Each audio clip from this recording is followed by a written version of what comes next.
அப்போஸ்தலருடைய நடவடிக்கைகள் 1வது அதிகாரம் 4வது வசனத்தை 5வது வசனத்தை வாசிக்கலாம். அப்போஸ்தலர் 1வது அதிகாரம் 4வது வசனத்தையும் 5வது வசனத்தையும் வாசிக்கலாம். அன்றியும் அவர் அவர்களுடனே கூடி வந்திருக்கும் போது, அவர் சீஷர்களுடனே கூடி வந்திருக்கும் போது அவர்களை நோக்கி யோவான் ஜலத்தினாலே ஞானஸ்நானம் கொடுத்தான். நீங்கள் சில நாளுக்குள்ளே பரிசுத்த ஆவியினாலே ஞானஸ்நானம் பெறுவீர்கள். ஆகையால் நீங்கள் எருசலேமை விட்டு போகாமல் என்னிடத்தில் கேள்விப்பட்ட பிதாவின் வாக்குத்தத்தம் நிறைவேற காத்திருங்கள் என்றார். அல்லேலூயா, அல்லேலூயா. அப்போ பரிசுத்த ஆவியினுடைய அபிஷேகத்தை பெறுவதற்கு நாம் காத்திருக்க வேண்டும். இல்லை என்று சொன்னால் நம்முடைய வாழ்க்கையிலே என்ன பிரச்சனைகள் நிகழும் என்று சொல்லி நாம் எதற்காக காத்திருக்க வேண்டும்?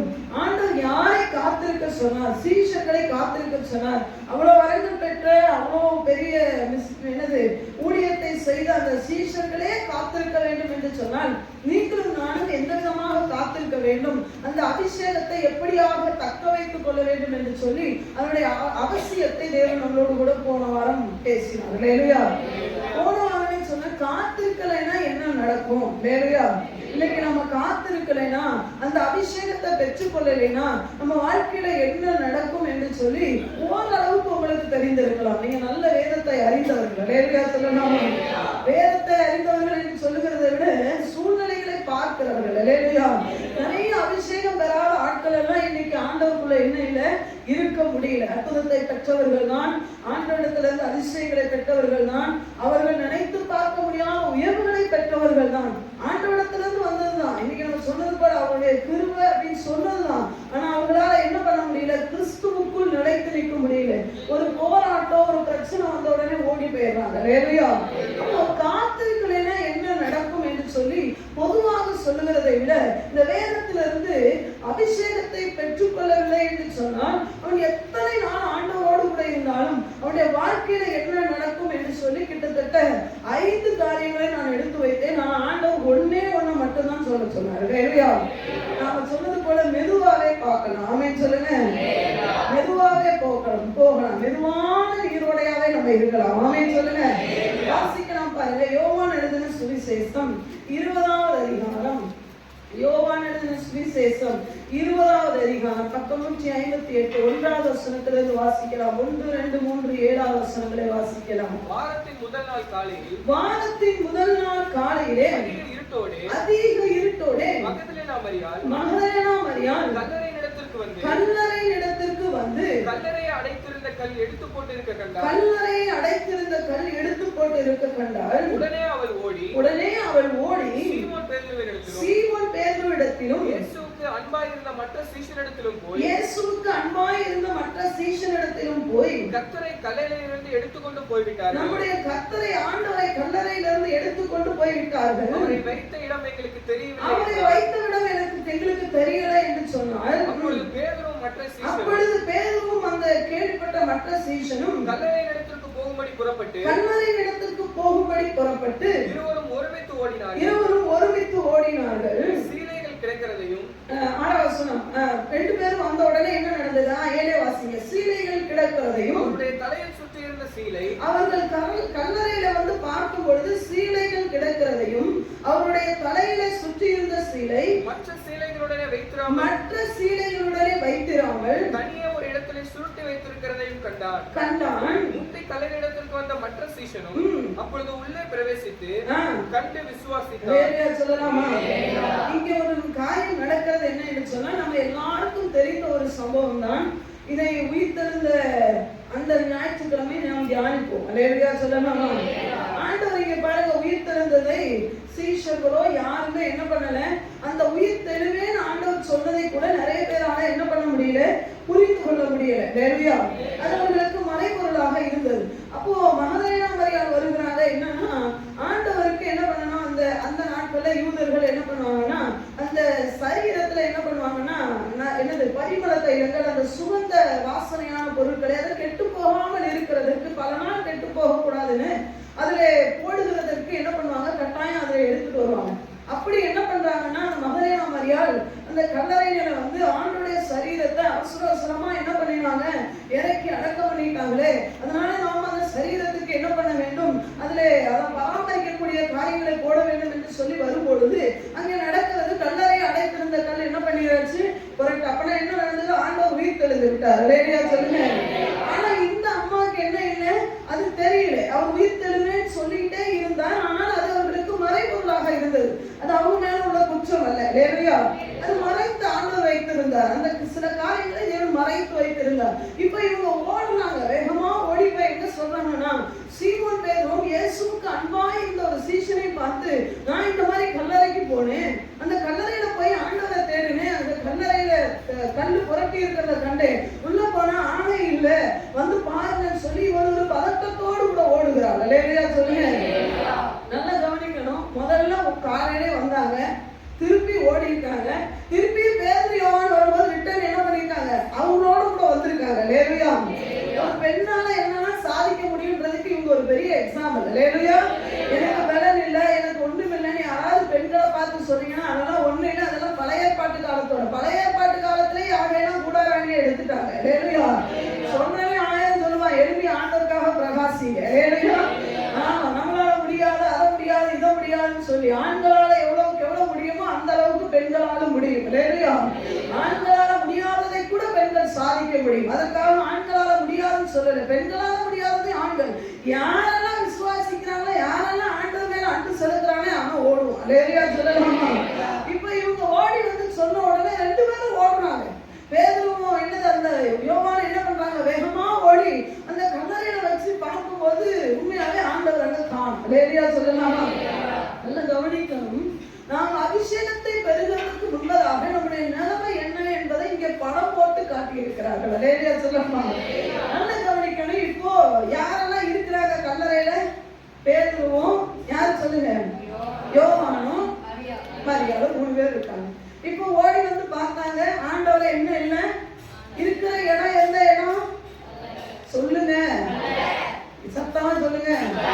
இருக்கிற இடம் எந்தது, நம்ம ஊர்ல மாதிரி வீட்டுக்கு நடுவுல, சாரி இப்ப என்னது, நம்ம ஏரியாவுக்கு நடுவுலயே கல்லறை வச்சிருந்தாங்க இல்ல, நம்ம ஊர்ல நம்ம நாட்டுல இருக்கிற மாதிரி இல்ல. அங்க என்னது, கல்லறையெல்லாம் எங்க இருக்கும், ஊருக்கு என்ன இருக்கும், புறமே தான் இருக்கும். ஊருக்கு வெளியே தான் என்ன பண்ண இருக்கும், கல்லறை தோட்டம் இருக்கும். இப்ப ஊருக்கு வெளியே, அது சொல்ல போனா அந்த அம்மா அதிக இருட்டோடே போயாச்சு. சோ அப்ப இருட்டான ஒரு வேலையில இன்னும் பொழுது விடியல. அந்த கல்லறையில என்ன பண்ணிருக்காங்க, எல்லாரும் 3 பேர் இருக்கிறாங்க. 2 பேர் வந்து பார்த்தாங்க. இப்ப ஆண்டவரை காணோன உடனே என்ன பண்ணிட்டாங்க, அதுல போட்டுக்கு என்னன்னு சொன்னா, அவர்கள் 10ஆம் வசனத்துல பின்பு அந்த சீஷர்கள் தங்களுடைய இடத்துக்கு. இப்ப என்ன கேள்வினா, தனியா ஒரு பெண்ணை விட்டுட்டு போறமேன்ற ஒரு எண்ணம் 2 பேருக்குமே இல்லை. சரியா சொல்லுங்க. நம்ம தனியா தானே நின்னாங்க. நல்லா யோசிச்சு பாருங்க. ஒருவேளை நீங்க நினைக்கலாம் நம்ம கூப்பிட்டுருப்பாங்க, நம்ம வராம இருந்திருப்பாங்க. நல்லா யோசிச்சு பாருங்க. ஊருக்கு வெளியே இருக்கிறது கல்லறை, இருட்டோட இருக்கும். இந்த அம்மாவை தனியா விட்டுட்டு போறவேன்ற ஒரு மென்டாலிட்டி கூட இந்த 2 ஆண்களுக்குமே இல்லை. இன்னும் சொல்ல போனா 2 சீஷர்களுக்குமே இல்லை. அல்லேலூயா சொல்லலாமா. இவனா கண்ணீரோட நிக்கிறா, இவனா தனிமையில நிக்கிறா. இவனுடைய சூழ்நிலை என்னன்னா கல்லறையான இடத்துல இருக்கிறா. நம்ம என்ன சொல்லுவோம், நார்மலா ஒரு பர்சன் என்ன நினைப்பான், இந்த இடத்துல நீ நிக்க கூடாதுமா, நீ வா, நம்ம போய் பொழுது விடிச்சதுக்கு அப்புறம் என்ன ஏதுன்னு என்ன பண்ணிக்கலாம், பார்த்துக்கலாம். நீ இப்ப இங்க தனியா நிக்க கூடாது. ஆனா பேதுருவை யோவானையும் பாருங்களேன், சுத்தமா அந்த ஒரு மைண்ட் செட்டே அவங்களுக்கு இல்லாம போச்சு. அவளை தனியா விட்டுட்டு அவங்க பாட்டு போயிட்டாங்க. அல்லேலூயா. அல்லேலூயா சொல்லலாமா. இதுதான் ஒரு மனிதன் அபிஷேகம் பெறலைன்னா அவனுக்குள்ள எந்த பாரமும் இருக்கவே வாய்ப்பு இல்லை. அல்லேலூயா. ஒரு மனிதனுடைய கண்ணீரை குறித்து அவன் கவலைப்பட மாட்டான். அல்லேலூயா. அபிஷேகம் பெற்றவனுக்கு தான் ஒருவனுடைய வழினா என்னன்னு தெரியும். உண்மையான அபிஷேகம் உங்களுக்குள்ள இருக்குன்னு சொன்னா ஒரு மனிதன் கண்ணீர் வடிப்பானா, அவனுக்கு கண்ணீர் வரணும். அல்லேலூயா. ஒரு மனிதன் வேதனையில துடிப்பான்னு சொன்னா உனக்கு அந்த துடிப்பு தெரியணும். அட்லீஸ்ட் உன் சரீரத்துல கொஞ்சமே உணர்வு இருக்கணும். அவனுடைய வேதனை கொஞ்சமே உன்னை பாதிக்கணும். அவனுடைய தனிமை உன்னை கொஞ்ச நேரம் அசைக்க வேண்டும். அல்லேலூயா. அல்லேலூயா சொல்லுங்க. 2 பேரும் சீஷர்கள் தான். 2 பேரும் 3ஆம் சான்றோரோட இருந்தவர்கள் தான். விசுவாசிகளை துரத்தினவர்கள் தான். எனது அற்புதங்களை செய்தவர்கள் தான். ஆனா இங்க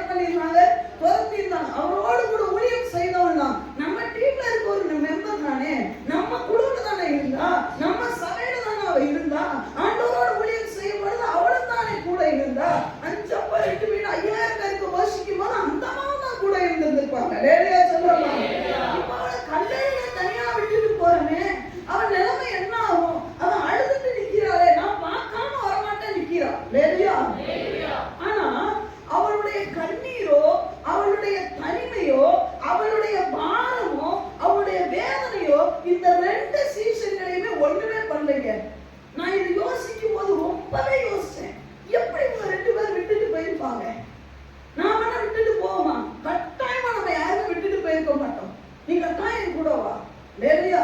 இதுல மாம்சத்துல பார்த்தா விட்டுட்டு போயிருக்காங்க. ஆவியில யோசிச்சு பாருங்க. இன்னைக்கு நம்மளும் நிறைய நேரம் இப்படிப்பட்ட மரியாதைகளை தனியா விட்டுட்டு போயிருக்கோம். காரணம் என்ன தெரியுமா? நமக்குள்ள அந்த ஆவியின் நிறைவு இல்லாதனாலதான் நம்மளால அடுத்தவங்களை கூச்சுற வார்த்தை எடுக்கவே முடியல. அவனுடைய கண்ணீர் நம்மளை அசைக்க முடியல. அவனுடைய வேதனை நம்மளை கொஞ்ச நேரமாக திங்க் பண்ண முடியல. அவன் நிறைய ஐயா அவன் பக்கெட் அளவு கண்ணீர் விடுறான். நீ 2 டிராப் கண்ணீராக அவனுக்காக உணருமா இல்லையா? நான் கிறிஸ்துவுடைய அன்பை பெற்றிருக்கிறேன், கிறிஸ்துவுடைய நிறைவை பெற்றிருக்கிறேன், ஆவியின் நிறைவை பெற்றிருக்கிறேன் என்று சொல்லுகிறோம். ஆனால் அழித்து போகிற ஆத்துமாக்களுக்காக எத்தனை பேர் நாம் கண்ணீர் வடிக்கிறோம். இன்றைக்கும் கல்லறையில எத்தனையோ லேகியோன் பிடித்த லேகியோனை பேர பல விசுவாசிகளை பிடித்த மனிதர்கள் கல்லறையில நிற்கிறாங்க ஐயா. அப்படிப்பட்ட ஆட்களுக்காக நீ உண்மையாக நிரப்பப்பட்டிருக்கிறது உண்மை என்று சொன்னால் உன் கண்ணிலிருந்து கண்ணீர் வரும். எந்த ஜபத்தையும் உன்னால மிஸ் பண்ண முடியாது. ஒரு ஊழியக்காரன் உன்னை போஸ்ட் பண்ண வேண்டிய அவசியம் இல்லை. இரவு ஜபத்துக்கு வா, நீ அந்த ஜபத்துக்கு வா, உபவாச ஜபத்துக்கு வா, மாசத்துல சங்கிலி ஜபத்துக்கு வா, இந்த ஜபத்தை நடத்து, அந்த ஜபத்தை நடத்துன்னு சொல்ல வேண்டிய அவசியம் இல்லை.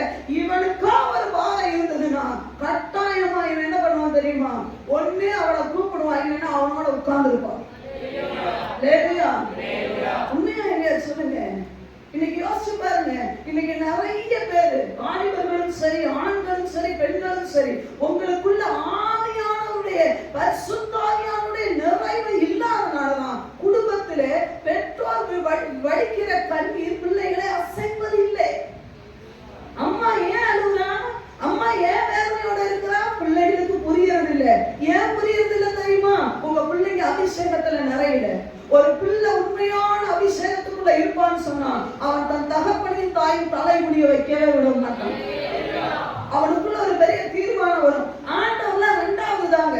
லேவியா சொல்லமா வசனம் என்ன சொல்லுகிறது? கண்ட சகோதரனிடத்தில் அன்பு கூறாதவன் காணாத தேவனிடத்தில் எப்படி? உன் அம்மா அப்பா படுற வேதனையை உன்னால புரிஞ்சு கொள்ள முடியல, அதையும் தாண்டி ஆண்டவர் வடிக்கிற கண்ணீரை மட்டும் நீ புரிஞ்சு கொள்ள முடியுமா? முடியாது. உனக்குள்ள அபிஷேகம் இருக்குன்னா முதல் உங்க அம்மா அப்பாவுடைய கண்ணீர் உங்களுக்கு தெரியணும். உங்களுக்குள்ள அபிஷேகம் இருக்குன்னு சொன்னா உங்க மனைவி படுகிற கண்ணீர், உங்க மனைவி வடிக்கிற கண்ணீர் பெருசு உங்களுக்கு கட்டாயமா தெரிந்திருக்கணும். உங்க மனைவியுடைய வேதனை என்னன்னு உங்களுக்கு தெரிந்திருக்கணும். அவன் ஏன் கஷ்டப்படுறா? இன்னைக்கு நிறைய ஆண்களுக்கு என்ன தெரியுமா? மனைவியுடைய வேதனை தெரிகிறது இல்லை, மனைவி ஒரு பொருட்டா நினைக்கிறது இல்லை. தவறு. நீ அபிஷேகம் பெற்றிருந்தா உன் சரீரத்துல பாதி வேதனைப்படும் போது உனக்கு துடிப்பு வரணும். நீ அபிஷேகம் வரலன்னா உன் மனைவியை பைத்தியக்காரின்னு சொல்லுவேன், உன் மனைவியை யூஸ்லெஸ் சொல்லுவேன், உன் மனைவி ஒன்றுக்கு உதவாதவன் சொல்லுவேன், உன் மனைவி படிப்பறிவு இல்லாதவன் சொல்லுவேன். காரணம் உனக்குள்ள புத்தியும் இல்லை, அறிவும் இல்லை. இல்லையா? உங்களுக்குள்ள அபிஷேகம் இருந்ததுன்னா என் மனைவியை என்னோடு கூட சேர்த்தவர் தேவன், எந்த இடத்துல என் மனைவியை விட்டு கொடுக்க மாட்டேன் என்று. அதே போலதான் பெண்களுக்கும். இல்லையா சொல்லலாமா? ஒரு கணவனுடைய ஒரு பாரத்தை, ஒரு கணவனுடைய வலியை, ஒரு கணவனுடைய வேதனையை புரிந்து கொள்ளாத எந்த மனைவிக்குள்ள நிச்சயமாக ஆகியானவருடைய கிரியை இல்லை என்பதுதான் அர்த்தம். இல்லையா? பிள்ளைகளை புரிந்து கொள்ள வேண்டும். நீங்க ஆகியானவர் உங்களுக்குள்ள இருக்கிறாரா? உங்க பிள்ளைகளுடைய வேதனை உங்களுக்கு புரியுதா? இன்னைக்கு நிறைய நேரம் என்ன தெரியுமா? குடும்பத்துக்குள்ள சமாதானம் இல்லை. அம்மாவை பிள்ளைங்க புரிஞ்சு கொள்ள முடியல, பிள்ளைங்க அம்மாவை புரிஞ்சு கொள்ள முடியல. காரணம் என்ன? 2 பேருக்குள்ள அபிஷேகம் இல்லை. ஒரு குடும்பம் முதல்ல நல்ல அபிஷேகத்துல நிறைஞ்சு ஜோம் பண்ணுச்சுன்னா கட்டாயமா அம்மாவையும் புரிஞ்சு கொள்ள முடியும், பிள்ளைகளை புரிந்து கொள்ள முடியும். இல்லையா? மரியாதையா தெரியுமா? அவங்க புரிஞ்சு கொள்ளல, அவங்களுக்குள்ள அபிஷேகம் இல்லை. அதனால தனியா விட்டுட்டு அவங்க பாட்டு போயிட்டாங்க. இன்னைக்கு உங்க குடும்பத்துக்கு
ஆத்தும பாரத்தை மட்டும் தந்துருங்க. இது இல்லாம நான் ஊழியம் செய்யக்கூடாது. ஒரு மனுஷனுடைய கண்ணீரை அசைக்கணும். நான் கேட்டேன், அவன் பக்கெட்டு நிறைய கண்ணீர் வடிக்கட்டும், நான் 2 டிராப் கண்ணீரா வடிக்க மாட்டேன். இது இல்லாம என்ன ஊழியம்? இது இல்லாம என்ன நான் ஊழியம் செய்யறேன்? அந்த விசுவாசியில இது இல்லாம லைஃப்ல தூக்க முடியாது. ஒரு மனிதனுடைய கண்ணீர் உன்னை அசைக்கலன்னு சொன்னா, அதனால நான் சொல்லுவேன், அவன் சாட்சி கண்ணீரோட சொல்லிட்டு இருப்பான், இவனுக்கு கண்ணீரே வராது. காரணம் என்ன தெரியுமா? உனக்குள்ள ஆவியானவர் இல்லை. அவன் என்ன சிச்சுவேஷன்ல நின்று வேதனையோட அழுகுறான்றது உனக்கு கண்ணீர் அடிக்க முடியலன்னா, அவன் சிச்சுவேஷனுக்குள்ள நீ போய் பார்க்கவே இல்லைன்னு அர்த்தம். நிறைய பேர் சொல்லுவாங்க என்ன தெரியுமா, இது என்னோட வேலை இல்லை, இல்லையா, ஏன் பிரச்சனை இல்லையே அப்படின்னு. யார் சொன்ன? நீ தானே கொடுப்போம்னு சொல்ற. இந்த சவனாயம் கொடுப்போம். சும்மா என்ன பண்ணக்கூடாது, வார்த்தையை விடக்கூடாது. இதுதான் என் குடும்பம் சொன்னா, குடும்பத்துல ஒருத்தன் இடறி போனா, குடும்பத்துல ஒருத்தனுக்கு பிரச்சனைனா உன்னால அழுத்தம், உன்னை மாறப்பட வைக்கணும், ஒரு நேரம் சொத்தை வெறுக்க வைக்கணும், அவனோட கொஞ்ச நேரம் கூட உட்காரு. யோபுடைய சிநேகிதர்கள் வந்தாங்க 3 பேரும். 7 நாள் என்ன பண்ணாங்க தெரியுமா? சோதனைனா அவன் திட்டுனா அதுக்கு அடுத்து, ஆனா விட்டு அவன் திட்டுனா சரியில்லைன்னு ஆட்டம் சொல்லாத 7 நாள் கூட உட்கார்ந்துருந்தாங்க. இன்னைக்கு எத்தனை பேர் நம்ம அப்படி பாரத்தோட உட்கார்ந்துருக்கோம்? யோசிச்சு பாருங்க. சபைக்கு யார் வாரா, யார் வரல, அதெல்லாம் நம்ம அழுத்துறதே இல்லை. அந்த அல்லறல நின்னா என்ன, எங்க நின்னா நமக்கு என்ன? நாமளும் நம்ம குடும்பமும் நல்லா இருக்கிறோமா இருப்போம். பரலோகம் போக முடியாது, பார்த்துக்கோங்க. பரலோகம் கட்டாயமா போக முடியாது. ஆத்தும ஆதாயம் செய்யறவனா பரலோகத்துக்கு போக முடியும். இல்லையா? சும்மா ஆண்டவர் சீஷர்களை பார்த்து காத்துருன்னு சொல்லல, காத்திருந்தாலும் ஆத்துமபாவம் வரும். இல்லையா சொல்றாங்க. பேதுரு காத்திருந்து அபிஷேகம் பண்ணப்பட்ட உடனே பேதுரு கூப்பிடுறாங்க, ஐயா ஒரு அம்மா செத்து போயிடுச்சு. இல்லையா? என்னவா ஒரு அம்மா? அந்த அம்மா பேர் என்ன? தபித்தா தொர்க்கா. இல்லையா? 2 ஒண்ணுதான். அப்போ அந்த அம்மா செத்து போச்சுன்னு கூப்பிட்ட உடனே அபிஷேகம் பெறாத பேதுருன்னா என்ன தெரியுமா சொல்லிருப்பாரு? அந்த கிழவி உயிரோட இருந்து இனி என்ன பண்ணி வயசான அம்மா பத்தீங்களா, அந்த அம்மா போனா போகுதுன்னு. ஆனா அபிஷேகத்தை பெற்ற உடனே தான் அந்த பேதுருக்கு ஒரு எண்ணம் வந்தது, அந்த அம்மாவை சாவ விடக்கூடாதுன்னு. நேரம் போய் அம்மா எது இனி நிறைய பேர் என்ன துணி தச்சு அம்மா கூடு அப்படின்னு சொல்லி எழுப்பிட்டு வந்துட்டாரு. இல்லையா? அது கிளவியோ குமரியோ வாலிபனோ வாலிபி என்னது வயசானவனும் அந்த இறக்கம் அந்த ஆத்துமபாரம் ஒரு மனிதனுக்குள்ள வரணும்னா அபிஷேகத்துல நிறைஞ்சிருக்கணும். தேவனுடைய பாரம் உங்களுக்குள்ள வரணும். என் இயேசு கிறிஸ்து ஊழியம் செய்த நாட்களில் எல்லாம் மனதுருகினார்.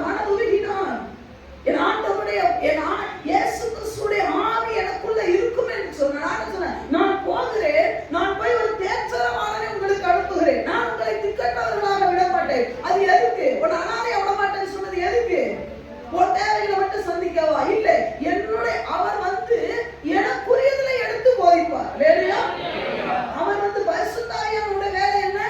எனக்குரியதை எடுத்து உங்களுக்கு போதிப்பார். ஆவியானவர் நமக்குள்ள இருப்பார் என்று சொன்னால், இயேசு கிறிஸ்து கொடுத்த அந்த பரிசுத்தாவியானவர் நமக்குள்ள இருப்பார் என்று சொன்னால், ஒத்த மனுஷனுக்காக நீ எடுக்கிற பிரயாசம் பலமா இருக்கும். இல்லையா? ஆண்டவராக இயேசு கிறிஸ்து வாழ்ந்த நாட்களிலே ஒரு மனிதன் கல்லறையில இருந்தான். அவன் கிட்டத்தட்ட எத்தனை 6000 விசுவாசம் பிடிச்சிருந்தான். அந்த ஒத்த மனிதனுக்காக ஆண்டவர் படம் பிடிச்சிட்டு போயிட்டாருங்க. எத்தனை பேர் இங்க ஒரு ஆத்மாவை கூட சபைக்கு கூட்டிட்டு வராம நம்ம வாட்டு நிர்விசாரமா வந்துட்டு போறோமே? ஏன் தெரியுமா? நமக்குள்ள அந்த பாரம் இல்ல. ஏன் தெரியுமா? அந்த கண்ணீர் நமக்குள்ள இல்ல. நமக்குள்ள அகமையானவர் இல்லை. நம்ம தானே, நம்ம பிள்ளை வரலையே, நம்ம மரியாதைக்கு இருக்காங்க, நம்ம பிள்ளை நரகத்துக்கு போறாளே, அந்த கண்ணீர் ஏன் இல்ல? இந்த கண்ணீர் இருந்ததுன்னா இந்த இன்னைக்கு நடக்கிற திருவிழத்துக்கு நீ வெள்ளி சனிக்கு உட்கார்ந்து அழுதுருப்பீங்க. உண்மைதான், வெள்ளியில சனிக்கில உட்கார்ந்து அழுதுருப்பீங்க. ஆண்டவரே என் பிள்ளை இங்க வரல, ஆண்டவரே அவன் கல்லறையில நின்றுட்டு இருக்க, ஆண்டவரே என் பிள்ளை ஏன் ஆண்டவரை விட்டீங்க, அவனை கொண்டு வாங்க ஆண்டவரை சொல்லி கதறி இருப்போம். அந்த ஆத்தும பாரம் இல்லையே, அந்த ஊழியருடைய பாரம் உங்களுக்குரியதா இல்லைன்னா நீங்க அபிஷேகம் பெறல, காத்திருக்கலன்னா அர்த்தம். தேவையா? ஆண்டவரை இன்னைக்கு நம்மள நாமளே நல்லா ஆராய்ச்சி பார்ப்போம். எனக்குள்ள அந்த ஆத்தும பாரம் இருக்கு ஆண்டவரே. எத்தனை பேருடைய கண்ணீர் என்னை அசைத்திருக்க. ஞான சகோதரி சொன்னாங்க, சத்தியம் இல்லாம இன்னைக்கு எத்தனையோ பேர் தசை கட்டு அழைச்சு போயிட்டு இருக்கிறான். நமக்கோ கவலை இல்லை.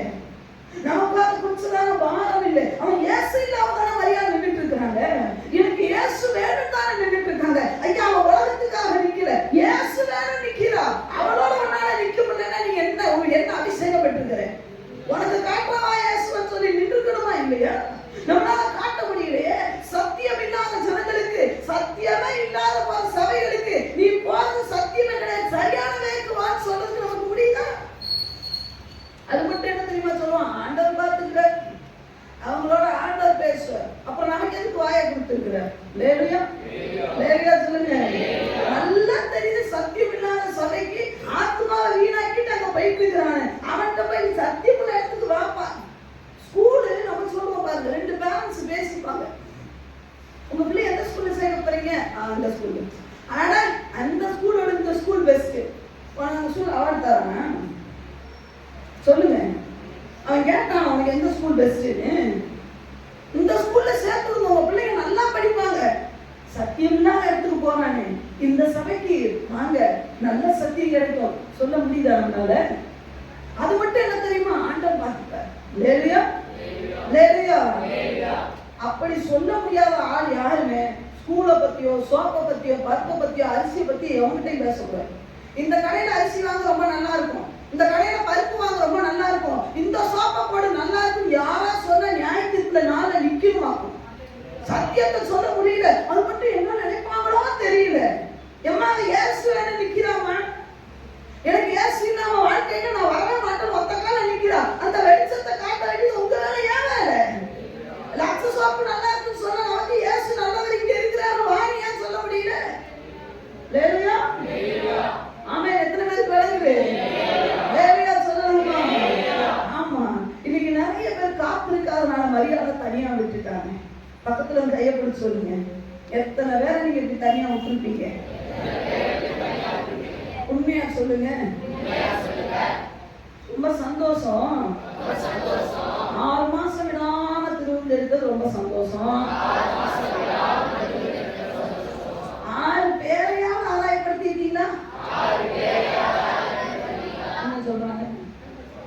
60 பேரை கல்லறையில விட்டுட்டீங்களே, பக்கத்துல கை சொல்லிட்டு 60 பேரை கல்லறையில விட்டுட்டீங்க. உண்மையாவே நீங்க அபிஷேகம் பெற்றுட்டீங்களான்னு கேளுங்க. என்ன சொல்றாங்க? நாங்க இனிமேதான் அலசி பேருந்து வரைய அலசுன மாதிரி அலசுங்க, கொஞ்ச நேரம் உட்காந்து பெருவியா இந்த ஆத்தும பாரம் வேணுங்க. உண்மையாவே நான் சொல்றேன், இந்த ஆத்தும பாரம் வேணும், இந்த கண்ணீர் வேணும். ஆண்டவரே ஆத்துமாக்களை தாங்கப்பா. ஆண்டவரே எத்தனை பேர் இயேசு வேண்டும் என்ற கல்லறையில நிற்கிறானே ஆண்டவரே. லேலுயா. உண்மையான எஸ்தரக்காவை குறிச்சு உண்டு. இப்ப கொஞ்சம் ஆள் சரி கிடையாது. ஆரம்பத்துல வரும்பொழுது ஆண்டவர் எப்படி தெரியுமா அந்த சகோதரியை சந்தித்தார்? கல்லறையில நின்று ஒரு நாள் கதறினாங்களாம், கடவுளே நான் சாவ போறேன், ஆனா செத்துட்டு நான் மேல வருவேன் இல்ல, மூச்சைக்கு இயேசு இதெல்லாம் மேடம் கொண்டு தெரியாது. அவங்க கல்லறையில நின்று அழுதாங்கன்னா, கடவுள் ஒருத்தர் இருக்கிறது உண்மைன்னா நான் மேல வந்தா அவங்க கேட்காம விட மாட்டேன். என்ன மேல வந்தா என்னை ஏன் இப்படி படைச்சீங்க? எனக்குள்ள ஏன்னா அந்த மகளுக்குள்ள ஒரு போராட்டம். அவளை எல்லா இடத்துக்கும் போய் அந்த விசுவாச ஓடல, எங்கெங்கயோ அவங்க என்னது சரித்திரத்தை கொஞ்சம் கேட்டு பாருங்க. போகாத மலை இல்லை, ஏறாத மேடு இல்லை, போகாத குகையும் இல்லை, எங்க போய் சுகமாகல. அவங்க நல்லா தெரியுது அவங்களுக்குள்ள ஒரு ஆவி இருந்து ஆடிக்கிட்டே இருக்கு. அவங்க கேளுங்க, அவங்க சொல்லுவாங்க என்னது ஒரு இந்த ஊஞ்சல உட்கார்ந்துட்டு இருந்தா இந்த தலையில ஊஞ்சல உட்கார்ந்தா தானா கால் ஆடுமா, தலையில ஏதாவது பொருள் வச்சீங்கன்னா தலை அந்த பொருள் ஆடிக்கிட்டே இருக்குமா. இப்படி அவங்க பல வருஷமா கஷ்டப்பட்டு இருக்காங்க. அப்ப பாத்தீங்கன்னா அந்த கல்லறையில இருந்து கேட்டாங்க, நான் செத்துருவேன் வருவேன் மேல வந்து உண்மையான கடவுள் ஒருத்தர் தானே நிக்க முடியும், அந்த உண்மையான கடவுள் யாருன்னு எனக்கு தெரியாது. ஆனா நான் கேட்பேன், என்னை ஏன் இப்படி விட்டீங்கன்னு கேட்பேன். எனக்கு சாப்பிட்டீங்கன்னா அவ்வளவுதான். உடனே என் ஆண்டவர் அவளுடைய மிரட்டுதலுக்கு பயந்து, அவளுடைய மிரட்டலுக்கு கூட பயந்துன்றதை விட ஒரு ரெஸ்பான்ஸ் கொடுத்து நேரம் நான் வேலை செய்யற இடத்துக்கு மேடம் வந்தாங்க. நான் எப்பவுமே வேலை செய்யற இடத்துல நான் சில நேரம் நினைப்பேன், யாருமே இருக்கக்கூடாது, எங்க குறிப்பா எங்க ஓனர் இருக்கக்கூடாது. எனக்கு சுவிசேஷம் சொல்ல ஒரு நல்ல வாய்ப்பு. இவங்க வந்தா என் வாழ்க்கையில மறக்கவே முடியாது. உன் பேர் என்ன? குர்கா. மேலையும் பார்த்தேன். வீட்டுக்கார் பேர் என்ன? எனக்கு இன்னும் கல்யாணம் ஆகல. அடுத்த வார்த்தை, ஏன் கல்யாணம் பண்ணல? வயசு என்ன? அவ்வளவுதான். பொல நான் அழுதுட்டாங்க. நான் சொன்னேன், நீ இயேசு விட்டவா, இயேசு உங்களுக்கு சுகத்தை தருவார், இயேசு உனக்கு விடுதலை தருவார். அப்படிப்பட்ட துர்காவை எஸ்தரா மாத்தினாரு. எஸ்தர் எத்தனை கல்லறையில இருக்கவன இன்னைக்கு உள்ள கொண்டு வந்துருக்கணும். இன்னைக்கு எஸ்தரே திரும்புக்கு வரலன்னா அவ கழுத்தை அறுக்கணுமா வேண்டாமா? நீங்க சொல்லுங்க, நீங்க சொல்லுங்க சிஸ்டர்ஸ், பிரதர்ஸ் சொல்லுங்க. அந்த அம்மாவுக்காக பட்ட பிரயாசம் உண்மையாவே அவ்வளவு பிரயாசம். ஏன் தெரியுமா? உங்களுக்காக ஒரு மரத்தை ஏன் பிரதர் சிஸ்டர் நடணும்னு அதுல இருந்து ஒரு கனியை பார்க்கணும்னா, மரத்தை நட்டுட்டு கனியை பார்த்தா கொண்டு விடுவேன் ஒரு விவசாயி கிட்ட மிரட்டுனா விவசாயி கையில அருவா இருக்குன்னு மறந்துடாது. வாங்கிட்டு அருவா கிடையாது. யார்கிட்ட அருவா இருக்கு? யார்கிட்ட அருவா இருக்கு? யார் விவசாயி? ஆண்டவர். என்ன சொன்னீங்கன்னு அறுத்துருவீங்க நீங்க, எனக்கு தெரியும். ஆண்டவர். நாங்க என்ன வேலை செய்வோம்? நீ மிரட்டுறது என்னட்ட கனி எதிர்பார்க்கிற வேலையெல்லாம் வச்சுக்காது. பின்னாடி என்ன செய்வ? ஆராதனைக்கு லேட்டா வருவேன், சரி அப்புறம் என்ன செய்வேன்? பாட மாட்டேன், கை தட்டி பாட மாட்டேன், ஹம் பண்ணுவேன். நீ பெரிய இவரு ஜான் ஜெபராஜ் இவரு ஹம் பண்ணி புது பாட்டை விட்டு பெரிய ஆள வரப்போறாரு. ஒரு பாட்டை வாசிக்கிற நீ பாட இன்னும் ஒரு தெரியல. பெர்கான் செய்ய பாட்டை ஏசு கூட வருவாரு பாட்டையே இன்னும் பாட தெரியல. இவர் பாட்டா ஆராதனை ஹம் பண்றான். வாயை திறந்து பாடி தொலைய மாட்டான். இல்லையா? மாத்துமாதான் பண்ண மாட்டான். பின்ன என்ன பண்ணுவா? கை தட்டுனா கை தட்ட மாட்டேன், வாயை திறக்க மாட்டேன், சாட்சி சொல்லணும்னா அமுக்குன்னு இருப்பேன், தசமமாக கொடுக்க மாட்டேன், காணிக்கை கொடுக்க மாட்டேன், நான் எதையுமே செய்ய மாட்டேன். அப்புறம் என்ன பண்ண மாட்டேன்? நான் பரலோகத்துக்கு வர மாட்டேன். ஆமா பரவாயில்ல, இவ வரலன்னா போட்டு ஏன்னா உண்மையா இப்படிப்பட்ட பரலோகத்துக்கு அவன் சொல்றது கரெக்டா இல்லையா? என்னங்க அப்படி சொல்லுப்பா. ஒருத்தர் கூட ஆன்லைன் சொல்ல மாட்டேன், ஒண்ணுமே செய்ய மாட்டேன்னா அப்ப அவங்க ஃபைனலா சொல்றது என்ன? பரலோகத்துக்கும் வரக்கூடாது நம்ம சொல்ல வேண்டாம். அவங்களே டிசைட் பண்ணிடுவாங்க வர மாட்டேன். ஏன்னா பரலோகத்துல போய் என்ன பண்ணணும்? என்ன பண்ணணும்? ஆராதிக்கணுமா இல்லையா? இவன் ஆராதிப்பானா அங்கேயும் பார்ப்பான். எங்க என்ன கண்ணாடி கடவுள் இருக்கு? நீங்க சொன்னீங்க நம்ம மனுஷன் இருக்கு. நீங்க ஆராதிக்க தருவேன். எவ்வளவு நாள் அதை ஆராதிக்கிறது? என்ன அங்க கொண்டே இவன் அடுத்த லூசிபர் என்ன அங்க வச்சு நான் ஆராதிப்பேன் தெரியுமில்ல? ஏன் எல்லாத்தையும் ஓட வைக்கிறதுக்கா? கீழே இருக்கும்போது ஆராதிச்சாதான் மேலே வர வைப்பாரு. லேடியா சொல்லுங்க. அப்போ ஆண்டவரை சொல்ல ஒரு மனிதன் நிரப்பப்பட்டாதான் அவன் கல்லறையில இருக்கிறவனே பார்க்க முடியும், அவன் கண்கள் திறக்கப்பட முடியும், அவன் நிலைமையை உணர முடியும், அவன் எதுக்காக அழுகுறான்றதை புரிஞ்சு கொள்ள முடியும். அது எவ்வளவு பெரிய ஆளா இருந்தாலும் சரி. லேடியா வார்த்தை புரிந்து கொள்ள முடியும். வேதத்திலிருந்து சில நபர்களை நான் வேகமா காட்ட விரும்புகிறேன். ஒரு 3 பேரை காட்ட விரும்புகிறேன். அவங்க எப்படி நிரப்பப்பட்டிருந்தாங்க, அவர்களால எப்படி செயல்பட முடிந்தது என்று சொல்லி நான் உண்மையாக அதிசயித்த ஒரு 3 நபர்களை வேகமாக 4-5 பேர் எடுத்து வச்சிருக்கேன். நான் நேரம் இல்லை, நீங்க நான் நிறைய சாட்சி சொல்லிட்டீங்க. யாத்ராகமங்களின் புத்தகம் 2வது அதிகாரம், யாத்ராகமங்களின் புத்தகம் 2வது அதிகாரம் 14வது வசனத்திலிருந்து வாசிக்கலாம். யாத்ராகமங்களின் புத்தகம் 2வது அதிகாரம் 14வது வசனத்தை வாசிக்கலாம். மீதியான் தேசத்து ஆசாரியனுக்கு 7 குமாரத்திகள் இருந்தார்கள். 7 பொட்ட பிள்ளைங்க இருந்தாங்க. அவர்கள் தங்கள் தகப்பனுடைய ஆடுகளுக்கு தண்ணீர் காட்டும்படிக்கு அங்கே வந்து தண்ணீர் கொண்டு தொட்டிகளை நிரப்பினார்கள். பொட்ட பிள்ளைங்க என்ன மேய்ச்சாங்களா? சொல்லுங்க. 7 பிள்ளைங்க என்ன பண்ணாங்களா? 7 பிள்ளைங்க என்ன பண்ணாங்க? வேலை பார்த்தாங்களா? வேலை பார்க்காம எவனாவது கல்யாணம் வேணும்னு கேட்டீங்கன்னா முடியவே முடியாது. 7 பிள்ளைங்க வேலை பார்த்துச்சு. 7 பிள்ளையும் பொட்ட பிள்ளைங்க 7 பிள்ளைங்களும் ஆடு மேய்ச்சாங்களாங்க. லேலியா சொல்லுங்க. லேலியா வேலை பார்க்கணும். பக்கத்துல கை பிடிச்சு சொல்லுங்க. வேலை பார்க்கணும், தெரிஞ்சுக்கணும். வேலை பார்க்கறதுக்கு முன்னாடி உனக்கு கல்யாணம் வேணுமா? என்ன சொல்றாங்க? உனக்கே ஒரு சட்டம் வாங்க தட்டி வாங்க இல்லை, நீ அடுத்தவங்க கூட்டு வந்து என்ன பண்ண போறீங்க? நல்ல லேடியா சொல்லுங்க. ஆமா, 7 பேர் 7 பொம்பளை பிள்ளைகளும் ஆடு மேய்ச்சாங்க. அவங்க அப்பா உட்கார வச்சு என்ன ஒரு பெரிய அற்புதமான ஒரு குடும்பம். லேடியா சொல்லுங்க. உண்மையாங்க நம்மளை நல்லா படிக்க வச்சு நம்மளை ஆளாக்குன்னு அம்மா அப்பா கொஞ்ச நாளாவது உட்கார்ந்து சோறு போடணும்னு நினைக்கணும். அவன் தான் புள்ள. இவனுக்கு பிள்ளைக்கும் நம்ம போடணும்னு நினைக்கிறான் பத்தி அவன் கொல்ல வேலை பார்க்க மாட்டான். இவன் பொண்டாட்டிக்கும் நம்ம என்ன பண்ணணுமா? நான் சொல்லி வச்சிருக்கேன். ஜோயத்துக்குலாம் கல்யாணம் பண்ணனாலும் அவங்க அம்மா எங்க வீட்டுக்கு வந்துருவாங்க. அவன் பொண்டாட்டிக்குலாம் என் மருமக சோறாக்கி போட முடியாது. அவன் நல்லாவே அவன் மருமக சம்பாதி சமையல் உன் பொண்டாட்டிக்கு சோறாக்க நான் விட மாட்டேன்னா உயிரோட இருக்கிறேன். லேலியா சொல்லுங்க. இவனுக்கு போட மாட்டானுங்களாம். இவன் பொண்டாட்டிக்கு நாங்க வந்து துணி துவைக்க முடியுமா சொல்லுங்க. அடுத்து இவன் சொல்லுவான், என் பிள்ளைக்கு என் பிள்ளையோட பேக நீங்க தூக்கிட்டு வா. நீ அப்ப எதுக்கு பிள்ளைய பெக்கிற? உன் பிள்ளைய பேக்க நாங்க தூக்குறதுக்கு ஒன்னுக்கு என் பிள்ளைய பெக்கிற. உன் பிள்ளை பேக்க நீ சொல்ற. அவனுக்கு நீ சும்மா தானப்பா இருக்கிறீங்க பிரதர்ஸ். 50 வயசு தாண்டிச்சா என்ன கேட்காம பேரம் பேசி பேக தூக்கவே கூடாது. நல்ல ரிட்டைன் ஆனதுக்கு அப்புறம் என் கூட ஓடிட்டுக்குவாங்க. என் பேக தூக்குங்க. என் கூட ஓடிட்டுக்குவாங்க. இந்த பிள்ளைகளுக்கு குட்டிகள் வேற நம்ம வேற. நீங்கக்கா காட்டில கல்யாணம் முடிச்சு தண்ணி தெரிச்சு அடிச்சிருக்க. அவன் பிள்ளைய அவன் குட்டி கழுவிட்டு என்ன வேணாலும் பண்ணட்டும். நம்ம தூக்கக்கூடாது. நம்ம என்ன பண்ணணும்? கொஞ்ச நேரமான ஆண்டவருக்கு என்ன பண்ணணும்?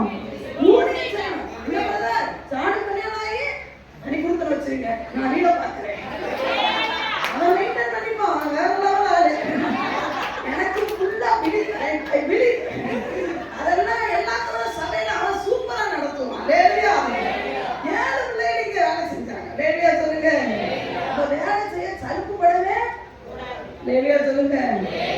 உண்மை உள்ளவனுக்கு தான் பரிபூர்ண ஆசீர்வாதம். வேலை செய்ய கஷ்டப்படக்கூடாது. ஒரு சிலர் சொல்லுவாங்க, நான் ஊழியத்துக்கு அப்படி டைரக்டா வந்தவன் அப்படின்னும் வர முடியாது. லேலியா சொல்லுங்க. 2 வருஷமா ஒரு வேலை செய்யணுமா இல்லையா? இவனுக்கு உடனே சொப்பன சித்திரை வந்துருவாங்கன்னா இவன் நேரம் என்ன ஊழியத்துக்கு கொண்டு போயிடுவான். ஆண்டவர் விட்டு வைப்பாரா சொல்லுங்க.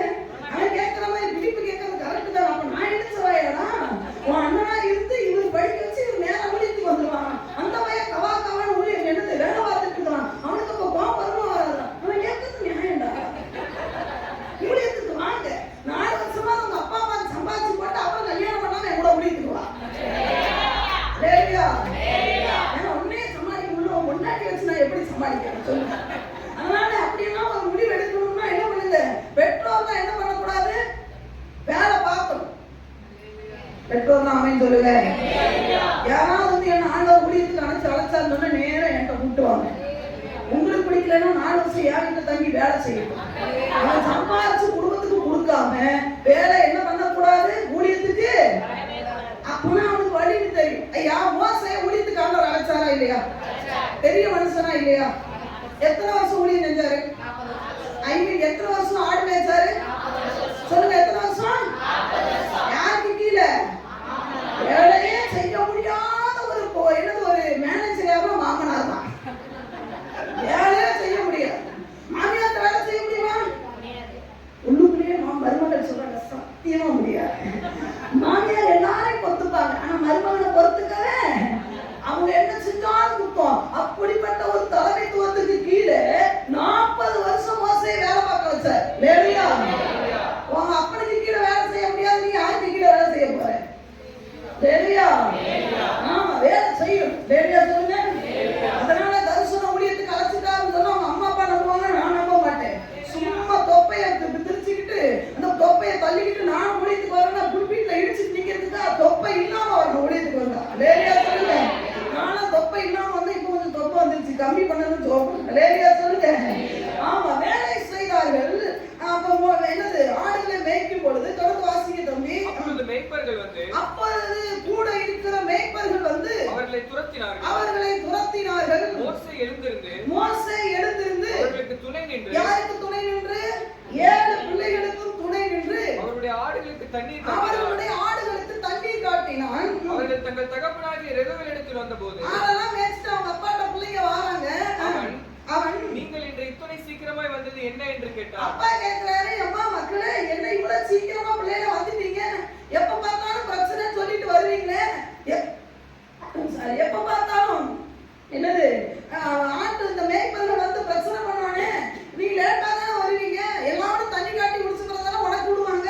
அப்படி லேட்டா வரதானே வழக்கம். இன்னைக்கு பார்த்து சீக்கிரமா வந்துட்டீங்கன்னா ஏகப்பட்ட பிள்ளைகள் சொல்றாங்க, ஒரு மனுஷன் வந்தாரியா அப்பா ஒரு எய்த்தியர் வந்து எங்களை காப்பாத்தி எங்க ஆடுகளுக்கு தண்ணி காட்டினால நாங்க சீக்கிரமா வந்துட்டோம்ப்பா.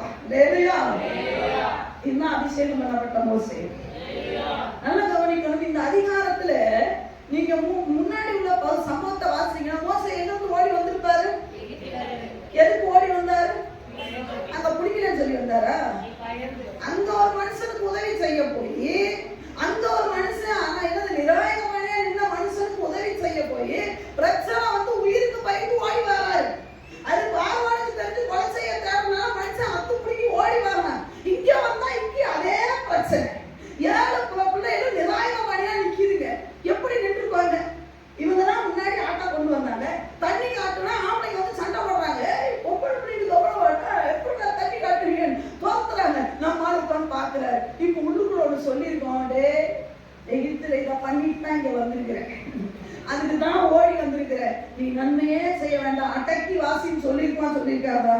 ஆனா ஒரு மனிதன் அபிஷேகம் பெறுவான் என்று சொன்னார், ஒரு மனிதனுக்குள்ள தேவன் இருப்பான் என்று சொன்னார், அந்த மனிதனாலே சும்மா இருக்க முடியாது.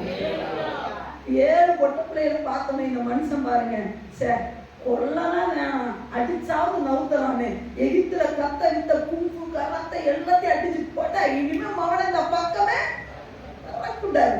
நம்ம ஹீரோ ஆயிட்டார் பாருங்க. ஆண்டவர் அங்கதான் மோசேக்கு ஒரு புதிய வாசலை திறந்தார். மோசே அந்த எங்க போறது திக்கு தெரியாம மனுஷன் வடக்கா தெக்கா கிழக்கா மேற்கான்னு தெரியல. என்னைக்கு ஒரு மனிதனுடைய வேதனையை ஒரு மனிதன் புரிந்து கொள்ளுகிறானோ அன்னைக்கு ஆண்டவர் புதிய வாசலை வேணும்.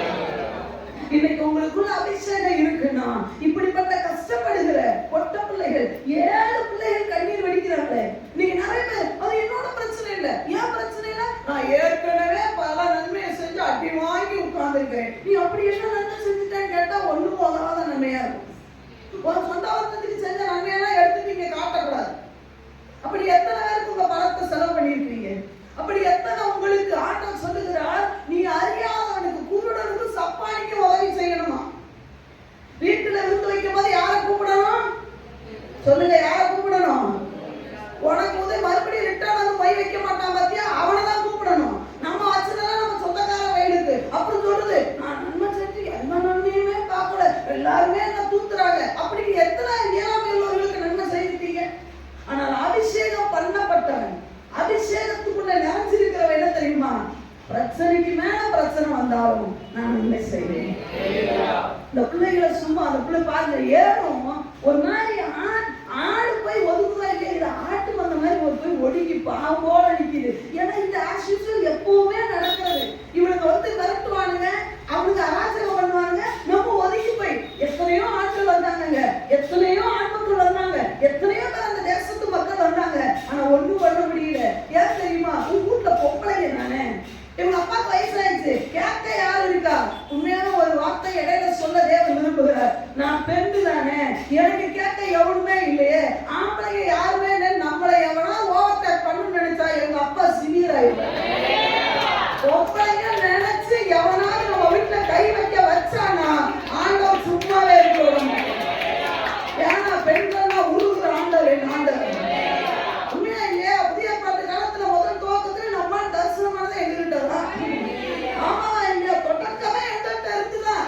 உயிர்த்தல கூட பேருல நீ மார்பல கூட சாய்ந்து கடை முதல் தரிசனமே எங்களுக்கு தான். எங்களுக்கு இம்பார்ட்டன்ட் கொடுக்குறேன். உனக்கு யாக்க யாரு இருக்கா, ஆம்பளைங்க யாரு இருக்கா, டே இருக்கிற ஆம்பளைங்களுக்கு ஆட்சிக்க வந்து எனக்கு அந்த பிள்ளைங்க அனாதே அப்படி நிக்குது. அதுகளுக்கு பழகி போச்சு, எப்போ நடக்கிறதாண்டி விடுடி அவனுக்கு மட்டும் தண்ணி கேட்டு எல்லாம் மிரட்டுறாங்க, வந்தீங்கன்னா அவ்வளவுதாண்டி. நம்ம சும்மா தண்ணி எடுத்து வந்துட்டாரு, யாரெல்லாம் வந்துருக்கிறீங்க நீங்களும் ஆம்பளைங்க அடிச்சு தோசம் பண்ணிட்டாரு. அதான் அபிஷேகம். பிரச்சனையில இருக்கிற நபர்களை பார்த்து எனக்கு என்னன்னு கண்டு காணாம போறவன் அவன் வந்து லேவியனா இருக்கணும், என்னன்னா ஆசாரியனா இருக்கணும். சமாரியன் நிப்பாட்டுவான் வண்டியை, சமாரியன் கழுதை நிப்பாட்டிடுவான், எந்த பாட்டுல எடுப்பான், அவனுக்கு கஷ்டப்படுவான், தாவாகத்துல ஏற்றுவான். இதுதான் நல்ல சமாரியன். நீ நல்ல சமாரியனா இருக்கிறாயா? லேவியன் நல்ல வேதத்தை அறிஞ்சவன் தான். எனக்கு ஆதியாகமத்தில் வெளிப்படுத்த வரைக்கும் டக்கு டான் டான் டான் நிறைய பேருக்கு தெரியும். ஆனா பிரயோஜனம் என்னன்னு கேட்டா, ரிசல்ட் என்னன்னு கேட்டா ஜீரோ. ஏன்னா நீ நான் படுத்து கிடக்கிறவனை பார்த்தா ஓடி அப்படின்னு சொன்னாலும் போல ஓடுறேன். அவன் சிக்கா கிடக்குறானே, அவன் பிசாசு பிடிக்கிறவனே, ஊழியக்காரமா மட்டும் ஜோம் பண்றாங்க. நான் கொஞ்ச நேரம் வந்து ஹெல்ப் பண்றேன் சொல்ற விசுவாசிடா விசுவாசி. லேவியா உன் சுயவாரத்துல எத்தனை விசுவாசி பாஸ்டமா நீங்க நிறைய பேரை விரட்டிட்டீங்க. இந்த விசுவாசி கொடுத்தானா நான் என் வீட்டுக்கு கொண்டு போறேன், எந்த விசுவாசியா சொல்லியிருக்க?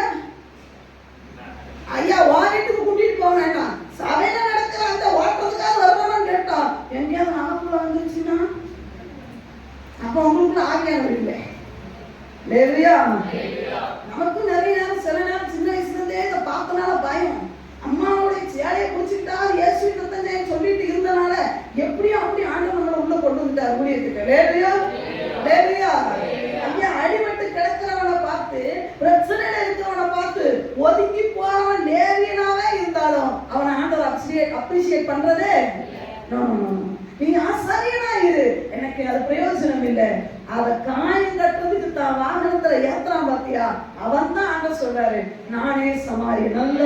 சமாரியன் இயேசு. பெர்க்மன்ஸ் ஐயா பாடினார் என்ன தெரியுமா? நல்ல சமாரியன் இயேசு என்னை தேடி வந்தார். அந்த சமாரியாருக்குள்ள இருக்கிற அந்த ஆவியானவர் உங்களுக்குள்ள இருப்பார் என்று சொன்னார். பிரச்சனையோடு கண்ணீரோட அவன் எதுக்காக கண்ணீர் வெடிச்சாலும் அந்த இடத்தை விட்டு உங்களால தாண்ட முடியாது. வார்த்தையும் வரல, நான் கவலைப்படாதீங்க, அட எல்லாமே மாறும். இல்லையா? என்ன பிரச்சனையா இருந்தாலும் பரவாயில்ல, மாறும். இல்லையா? உண்மையாவே சொல்ல போனா வெள்ளிக்கிழமை நான் 2 பேருக்கு போன் பண்ணேன். 2 பேர்ல வராத ஆட்கள். அதில் கௌதமாட்டி இருக்காங்க. கௌதமாட்டிக்கு போன் பண்ணது எப்போதும் எனக்கும் கௌதமாட்டிக்கு 7ஆம் பொருத்தம் 8ஆம் பொருத்தம். எங்க அம்மா அன்பா பேசுவாங்க, நான் அப்படி கிடையாது. டெரர் பாயிண்ட் பீஸ் தான்.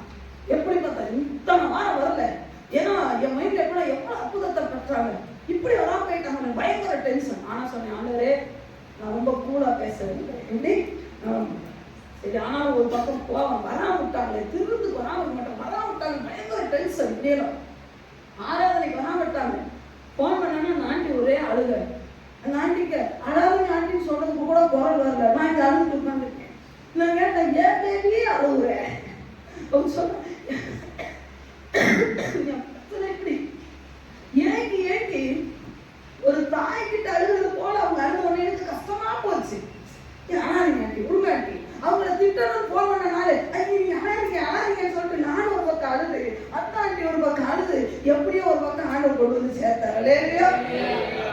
சொன்னேன், அட கவலைப்படாதீங்க, 8 மீட்டர் என்ன 80 மீட்டர் கல்லுனால என்ன பண்ணோம், ஒரு வெளியே வந்து சும்மா ஒரு போக்கில் அடிச்சு விட்டது வெளியே வந்துருச்சு. இல்லையா? ஆமே. நல்ல சொல்லுங்க. யாரா இருந்தாலும் அவன் அடிபட்டு கிடந்தா, மோசேக்குள்ள ஒரு அபிஷேகம் இருக்குன்னா அவன் நிற்பாங்க. அவன் கட்டாயமா வேதனை உள்ளவர்களோடு உள்ள பட்சத்துல நிற்பான். அவன் படிப்பறிவில்லாதவனா இருந்தான், அவன் பட்சத்துல நிற்பான். அவன் கண்ணீரோட இருந்தான், அவன் பட்சத்துல கட்டாயமா எழுந்து நின்று அவர்களோடு கூட யுத்தம் பண்ணுவான். அல்லேலூயா. அப்ப நீங்க நம்ம இன்னைக்கு ஆண்டவர்கிட்ட கேட்கணும், ஆண்டவரே இந்த மோசேயுடைய அபிஷேகம் எனக்கு வேணும் ஆண்டவரே. அந்த இடத்துல தான் மோசையை தேவன் உருவாக்கினார். அந்த இடத்துல தான் மோசைக்கு ஒரு டர்னிங் பாயிண்ட் மோசைக்கு அங்கதான் கிடைச்சது. இன்னைக்கு நம்ம நிறைய வருஷங்கள் ஆண்டவருக்குள்ள இருந்தோம், ஆனா எத்தனையோ பேரை கடந்து போறோம். அந்த பானம் நம்மளை அழுத்துறது இல்லை, அது அவங்களோட வேலை. மறந்த பேர் பார்த்தீங்களா? எப்படி அந்த 7 பிள்ளைகளை விட்டுட்டு நீ தாண்டி உன்னால வர முடியுது? எப்படி சோர்த்துல முடிந்தது? மோசேக்குள்ள என்ன கேட்கறது, ஆண்டவரே மோசே போல என்ன பயன்படுத்துங்க. மோசே போல பயன்படுத்தணும்னா நீ முதல்ல செய்ய வேண்டியது உன் போல எடுத்து அவனை காப்பாத்து. இல்லையா? அதுக்கப்புறம் அற்புதங்களை செய்யறதெல்லாம் 2வது வேலை இருக்கட்டும், பிள்ளைகளை காப்பாற்ற வேண்டும். இல்லையா? 1 2வது எடுத்து வாசிங்களேன். என்னாகமங்களின் புத்தகம் வேகமா வாசிக்கலாம். 22வது அதிகாரம். என்னாகமங்களின் புத்தகம் 22வது அதிகாரம் 21வது வசனத்திலிருந்து வாசிக்கலாம். பீலேயாம் காலமே எழுந்து கழுதையின் மேல் சேணம் கட்டி மோவாபின் பிரபுக்களோட கூட போனான். அவன் போகிறதுனாலே தேவனுக்கு கோபம் உண்டது. பீலேயாம் இந்த சம்பவம் நல்லா தெரியும். பீலேயாம் போகிறதுனாலே தேவனுக்கு கோபம் உண்டது. கர்த்தருடைய தூதனானவர் வழியிலே அவனுக்கு எதிராளியாக நின்றார். அவன் தன் கழுதையின் மேல் ஏறி போனான். அவன் வேலைக்காரர் 2 பேரும் அவனோட இருந்தார்கள். கர்த்தருடைய தூதனானவர் உருவின பட்டயத்தை தம்முடைய கையில பிடித்துக் கொண்டு வழியில நிற்கிறதை கழுதை கண்டு வழியை விட்டு வயலிலே விலகி போயிற்று. நல்ல கவனிக்கணும். இந்த கழுதை மேலதான் பீலேயாம் எப்பவும் போவார், டிராவல் பண்ணுவார். இந்த கழுதை இப்ப இதுவரைக்கும் இந்த மாதிரி சம்பவத்தை பார்த்ததே இல்லை. இவர் ஊழியத்துக்கு போவாரு, ஜம்முன்னு இந்த கழுதை போகும் வரும். நீங்க கழுதைக்குள்ள இருக்கிற மென்டாலிட்டி விசுவாசிகளுக்கும் கிறிஸ்தவனுக்கு இருந்தா போதும், தேசத்துல ஒரு எழுப்புதலை பார்க்கலாம். பீலேயாம் கழுதை மேல ஏறி போறாரு, முன்னாடி பாக்குது பீலை கழுதை எதை பாக்குது? தேவனுடைய தூதன் எப்படி நிற்கிறார்? இதுவரைக்கும் ஒருவேளை தேவனுடைய தூதன் சப்போர்ட்டா நின்றுக்கலாம், தேவனுடைய தூதன் சந்தோஷமா. ஏன்னா தேவனுடைய தூதனுடைய வேலை என்ன? உன் வழிகளில் எல்லாம் உன்னை காக்கும்படி உனக்காக தம்முடைய தூதர்களுக்கு அதை மட்டுமே பார்க்க கூடாது, உருவின பட்டயத்தோடு நிற்பார். அது வேற விஷயம். வேலையா சொல்லுங்க. இப்ப இந்த கழுதை பீலேயாம் ஒவ்வொரு தடவை ஊழியத்துக்கு போகும் போதும் தூதனை பார்த்திருக்கோம், பாதுகாப்பா நிற்கிறாங்கப்பா, செம்மையா இந்த ஆளுகிட்ட வந்து நம்ம ஊழியம் மாட்டிக்கிட்டோம் பாரு. நம்மள வேற எவனா மாத்திருந்தா அழுக்கு துணியை சுமக்க வச்சிருப்பாங்க. இந்த ஊழியக்காரங்கிட்ட வந்தனால டெய்லி ஊழியம், நல்ல ஊழியம்ப்பா, நல்ல சந்தோஷமா அந்த கழுதை போச்சு.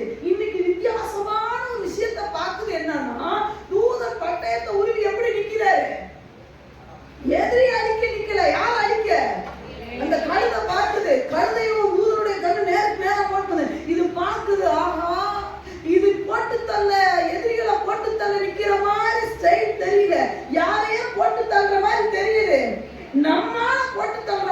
தெரியுது, இந்த ஆள் வேற எங்கேயோ டைரக்ஷன் மாறுற மாதிரி தெரியுதுன்னு சொல்லி இந்த கழுதை என்ன பண்ணுச்சான், முதல்ல வழியை விட்டு ஒரு மனுஷனை காப்பாத்த இந்த கழுதை எடுத்த முயற்சியை பாரு. ஒரு மனுஷனுடைய வழி பிரியம் இல்லைன்னா இந்த கழுதை மாதிரி நம்மளும் விலகிறோம். நீ பண்றது தப்புடா, நான் விலகிடுவேன். அவனோட ஒத்து போகக்கூடாது. வசனம் சொல்லுகிறது, நீங்கள் இந்த பிரபஞ்சத்துக்கு ஒத்த வேஷம் தரிக்க கூடாது. அவன் போறானா, அவன் போயிட்டு போறான், நாம போக முடியாது. லேலையா இந்த கழுதை வழியை விட்டு விலகுச்சு. அப்புறம் மறுபடியும் என்ன பண்றான், போட்டு சொத்து ஒரு அடி. நான் நினைச்சு கூட கழுதை பயிர அறிவிக்கான போட வேணுமா, பெரிய நம்பா வரும்போது நீ செய்ய மாட்டேங்கிற. லேலையா அப்ப எப்படி வரும் காணிக்க நப்பா. இது வரைக்கும் ஒண்ணுமே இல்லாத தத்துவம் மத்தம் ஒண்ணுமே இல்லாத வந்தான். இப்பதான் ராஜா வீட்டுல இருந்து நமக்கு ஒரு அழைப்பு வந்திருக்கு. அது இந்த கழுதை கெடுக்க பார்க்கணும், ஒரு அடி போட்டு மறுபடியும் இந்த கழுதை வருது. பார்த்தா தூதனை காணா, சரி போனா அப்படின்னு வந்தா மறுபடியும் இந்த தூதனை வந்து மறுபடியும் நிக்கிறார். டமுட்டுன்னு போறாரு, டமுட்டுன்னு வராரு. மறுபடியும் கழுதை பார்த்து அத்தடி நிக்கிறானே அப்படின்னு கழுதை பார்த்தவன் என்னாச்சு, சோறான சேர்த்து என்ன பண்ணுது, அப்படின்னு நசுக்குது. பீரையும் காலை என்ன பண்ணுது. அப்ப கழுதை ரொம்ப புசமா பல்காதான் இருக்கும். அப்படிதான் நான் கழுதைய போட்டு நசுக்கணும்னு, காலை போட்டு நசுக்கணும்னு பீரையாவுக்கு கோபம் தாங்கல. யாரையும் நசுக்கிற போட்டு இன்னொரு அடி அடி வாங்கணும்னே பார்த்தா தூதனை காணும். அப்ப மறுபடியும் போனா தூதன் எங்க நிக்கிறாரு, முன்னாடி நிக்கிறாரு. இதுக்கு மேல நம்மளால இவனை திருத்த, இவன் பாத சரியே நல்லா கவனிச்சுக்கணும். என்னைக்கு ஆவியானவருடைய அந்த அபிஷேகம் இல்லைன்னா பார்வை சரியில்லாததா மாறி. ஒரு கழுதைக்கு தெரியுது தூதன் பட்டயத்தோட ஏன் நிக்கிறோம் அப்படின்னு, நம்ம ஆளுக்கு தெரியல பாருங்க.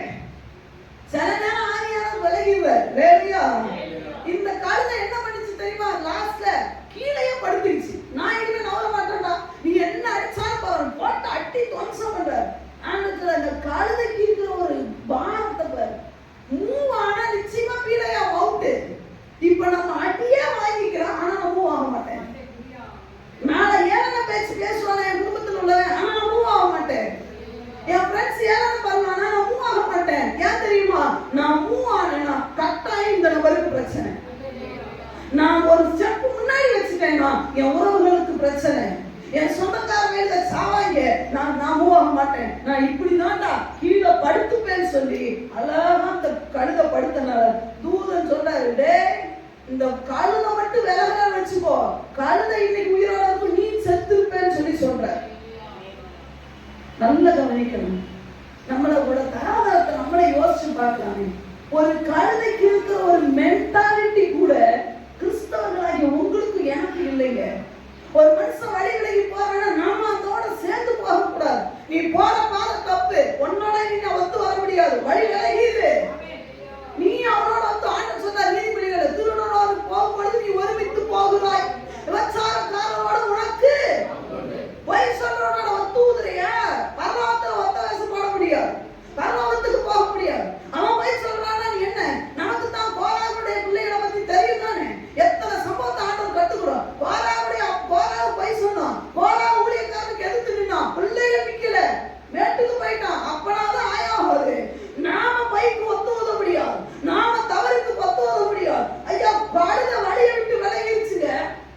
இன்னைக்கு நாம தவறு என்று சொல்லி அதோடு ஒத்து போறோம். நமக்குள்ள அபிஷேகம் இல்லை. நீங்க கேட்கலாம், அப்ப கழுதைக்குள்ள அபிஷேகம் இருக்குதுன்னா, நான் சொல்றேன் கழுதைக்குள்ள அபிஷேகம் இருக்குதா இல்லையா என்பது கேள்வி அல்ல. ஒண்ணுமே இல்லாத கழுதைக்கு இருக்கிறது கூட அபிஷேகம் மற்ற உனக்கு எனக்கு இல்லையான்றதான் இப்ப பாயிண்ட். அதுக்கு அபிஷேகம் தெரியாத, அது ஆண்டவன் உள்ள ஒண்ணுமில்லை, அது சாதாரண ஒரு என்னது ஜீவராசி. அவ்வளவுதான். அதுக்கு இருக்கிற ஒரு பார்வை கூட அபிஷேகம் பெற்ற கிறிஸ்தவனுக்கு இல்லை. அபிஷேகம் மேல பைபிளை தூக்குற உனக்கு எனக்கு இல்லைன்னா நம்ம அதோட கேவலமா இல்லையா சொல்லுங்க. அதுக்காக வழி நீ போறது தப்புப்பா சாமி, இனிமே உன்னோட ஒத்து போகவே நான் அவுக்குறேன். நீ என்னைக்கு பார்க்கல அப்ப பாரு, அடுத்து பார்க்கலாம், மறுபடியும் அடிக்கிறோம், வந்து ஆகணும். நீ மறுபடியும் பார்த்து சோடு நெசிக்கிறோம். அப்படின்னா என்ன அர்த்தம், எச்சரிப்பு கொடுக்குது. டேய் நான் சொல்றது உனக்கு கஷ்டமா தான் தெரியும், ஆனா இது தப்பு, நீ போறது தப்பு. சில பேருக்கு சொல்லி இருந்தோம்ல, நாளைக்கு அவன் மரணம் இருக்கலாம், நாளைக்கு அவன் செத்து போயிருந்தான், பரலோகத்துல போய் ஒன்ன கை நீட்டுவான். எசேக்கியேல் புத்தகத்துல என்ன படிச்சோம், ஒரு மனுஷன் துன்மார்க்கம் செய்யும் பொழுது நீ அவனோட எச்சரிக்கலைன்னா அவன் தான் துன்மார்க்கத்துல சாவான்.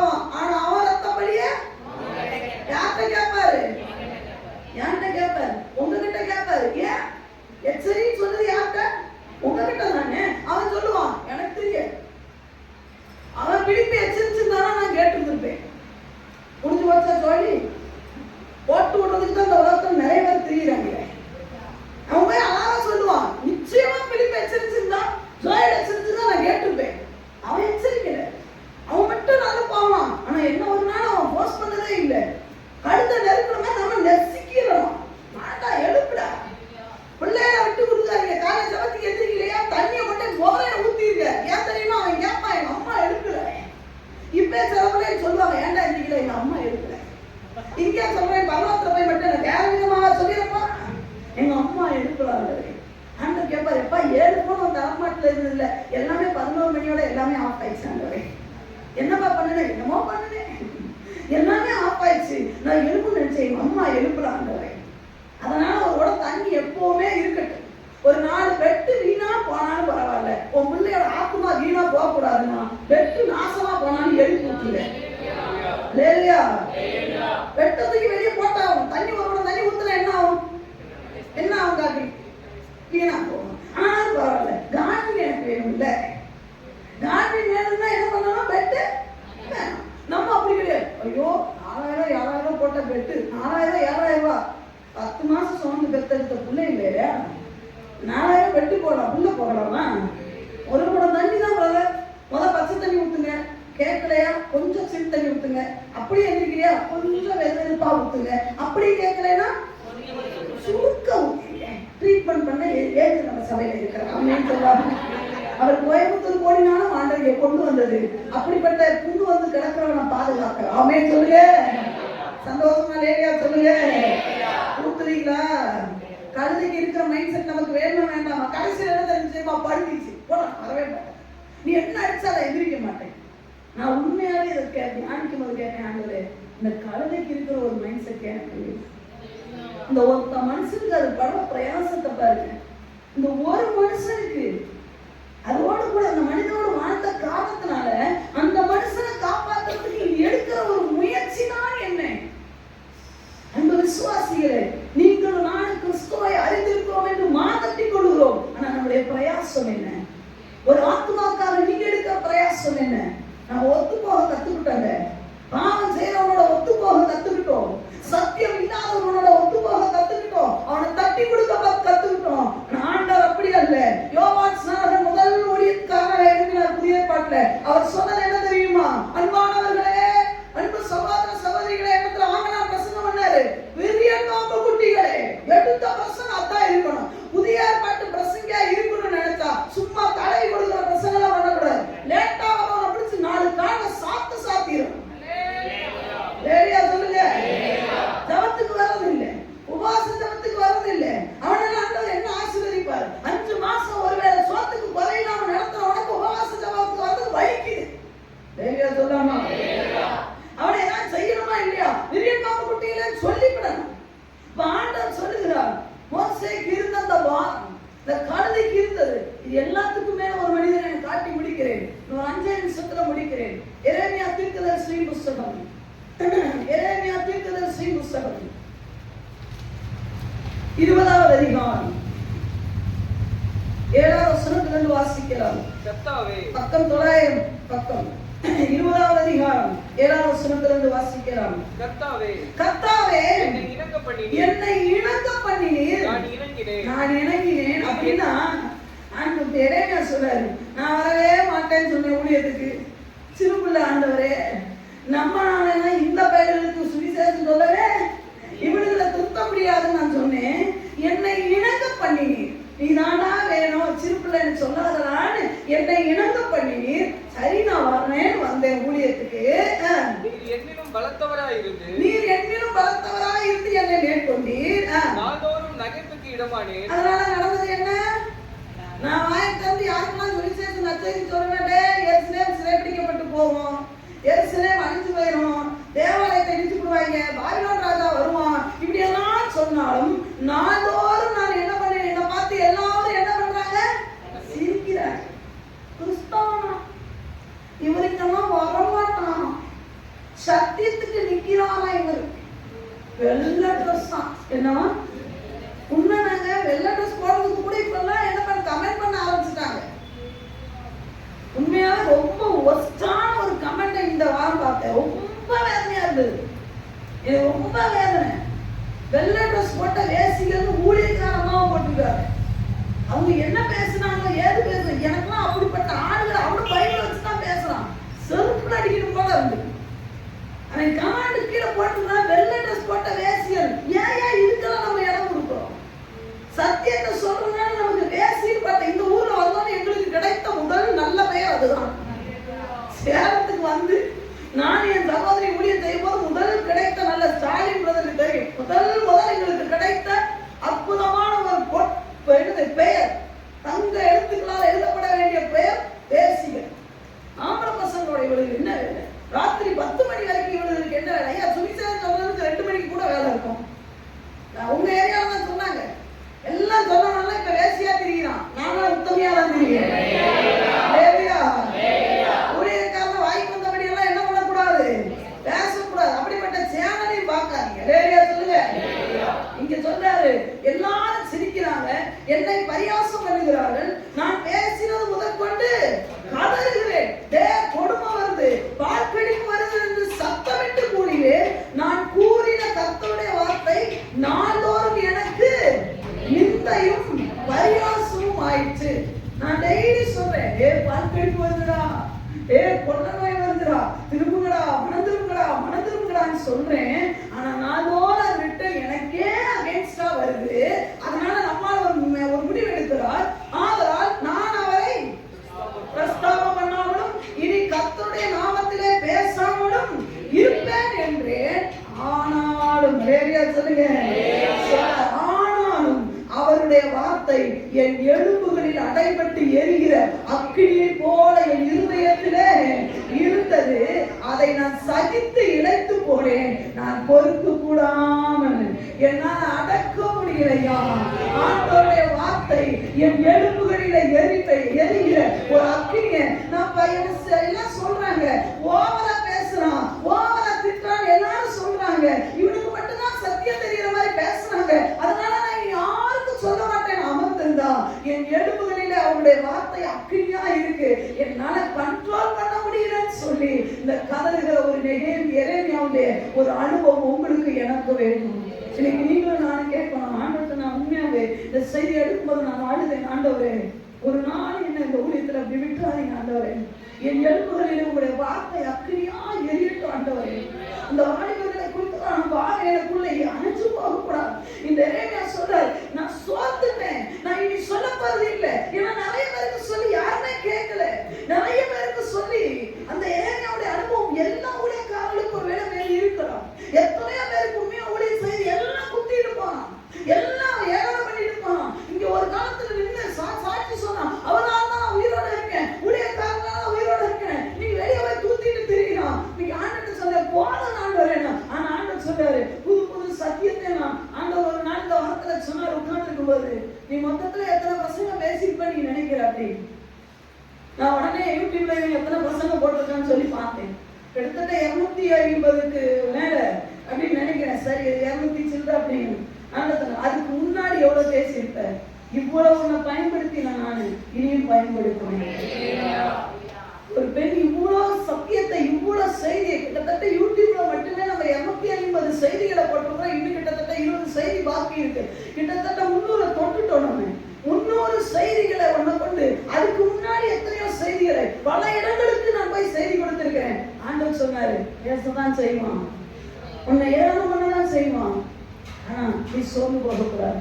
இப்ப ஆண்டவர்கிட்ட கேட்டேன், இந்த வசனத்தை சொல்லும்போது நான் ஆண்டவர்கிட்ட அழுதேன். காலையிலே இந்த வாசல உட்காந்து அழுதேன். ஆண்டவரே உங்க வார்த்தை மட்டும் என் ஜீவன் போற வரைக்கும் இந்த எலும்புல எரிஞ்சுக்கிட்டே இருக்கட்டும். ஆண்டவரே என்னை தூங்க விடாதீங்கப்பா, என்னை சோர்ந்து போக விட்டுறாதீங்க. ஆட்கள் வாராங்க இல்லை, அது என்னுடைய அல்லப்பா. நான் வர்ற ஆட்களுக்கு நான் சொல்லிட்டு போயிருந்தேன், ஆண்டவரே என்னை குறிச்சமான தரிசனம் நிறைவேறட்டும். ஆண்டவரே ஒரு மரியாதை கூட, ஒத்த மனுஷனை கூட நான் தனியா விட்டுறக்கூடாது. ஆண்டவரே என் வாழ்க்கையில ஒரு மனிதனை கூட தனியா விட்டுறக்கூடாது. என்னிடத்துல கொடுக்கறது 10 ஆனாலும் அதை உண்மையாய் ஆண்டவரை செய்யக்கூடிய கிருபை எனக்கு தாங்க ஆண்டவரே. அடக்கணும்னு நினைச்சா கூட அதை அடக்க கூடாதுங்க. நம்மளை கண்ட்ரோல் பண்ணணும்னு நினைச்சா கூட கண்ட்ரோல் பண்ணக்கூடாது. நான் இனி சொல்ல மாட்டேன் நினைச்சா கூட சொல்லாம இருக்க முடியாது. அதுதான் அபிஷேகம். எரேமியாவுக்குள்ள அந்த ஆவியானவர் இருந்தனால அவர் சொல்றாரு, எல்லாம் சிரிக்கிறான், ஒரு வய கேட்க மாட்டேன்றான், ஒரு வய வார்த்தை கேட்க மாட்டேன்றான், நான் சொல்ல மாட்டேன்னு சொன்னான். எலும்புல எரியுதுப்பா, இந்த வார்த்தை எரியுது. என்னால பார்த்துட்டு சும்மா இருக்க முடியல. டேரி பாட தப்புன்னு நான் மறுபடியும் சொல்றேன். அதனால தூக்கி என்ன கிணத்துக்குள்ள தள்ளி போட்டுட்டாங்க. அதனால என்ன சிறைச்சாலையில போட்டுட்டாங்க. அப்பவும் இல்லாம பல நாள் கிடந்தேன். சிறைச்சாலையில இருந்து தூக்குனதுக்கு அப்புறம் மறுபடியும் சொல்றாரு, எருசலேம் சிறை பிடிக்கப்பட்டு போகும். நம்ம விசுவாசிகளே, பவுல் சொன்னது போல நீங்களும் நானும் சொல்லணும்னா, பசியோ பட்டினியோ நிர்வாணமோ நாசமோசமோ என்ன வந்தாலும் கிறிஸ்துவின் அன்பை விட்டு என்னை பிரிக்காதுன்னு சொல்றது எல்லாரும் சொல்ல முடியாது. அபிஷேகம் பண்ணப்பட்டவன் ஒருவனால மட்டும்தான் சொல்ல முடியும். அவன் மட்டும்தான் சொல்லுவான், எனக்கு தாழ்வு வந்தாலும் சரி, உயர்வு வந்தாலும் சரி, எனக்கு நஷ்டம் வந்தாலும் சரி, இந்த அன்பு ஒன்றே எனக்கு போதும். அவர் இல்லாம நான் இல்லை, அவர் இல்லாம நான் வேண்டாம், அவன் தான் சொல்லுவான். அவர் இல்லாம நான் இல்லைன்னு சொல்ல மாட்டான். அவர் இல்லாம நான் வேண்டாம், நீங்க இல்லாம வேண்டாம். உண்மையா நான் சொல்றேன், ஆண்டவரே என்னைக்கு இந்த வேதத்தை என்னால தூக்க முடியாது, என்னைக்கு இந்த வேதத்தை நான் சரியா போதிக்கல, நீங்க இல்லாம போதிக்கிறேன், என்ன ஸ்டாப் பண்ணிருங்க, வேண்டாம். எல்லா விசுவாசிகளுக்கு சரியான ஆகாரம் போய் சேரணுமே, அது வரைக்கும் வேதியை விட்டாதீங்க. சொல்லுவேன், ஆண்டவரே என் எலும்புகளிலே அந்த வசனம் உள்ள போகட்டும், நெருப்பா போகட்டும். அமைதியா இருக்க முடியாது. அந்த விசுவாசிகளே, லேகியோன் பிடித்த மனிதனுக்கு அவனால சும்மா இருக்க முடியல. சுகமானோனே அவன் ஊருக்குள்ள ஓடிட்டான். எனக்கு எவ்வளவு அற்புதத்தை செய்தாரு. இன்னைக்கு எத்தனை பேரை மரியாதை தனியா நிக்க விட்டுட்டீங்க, எத்தனை பேரை மரியாதை தனியா தவிக்க விட்டுட்டு நம்ம கடமை நம்ம வேலை கிடையாது, அது யாரோ பார்த்துக்கிட்டு போயிட்டீங்களே, அது தனியா நிக்குது. காணாமல் போன ஆட்டை யார் தேட போறான்? ஆண்டவரே எங்களை ஒப்பு கொடுக்கிறோம். ஆண்டவரே எல்லாரும் முழங்கால் படிக்கிறோம்.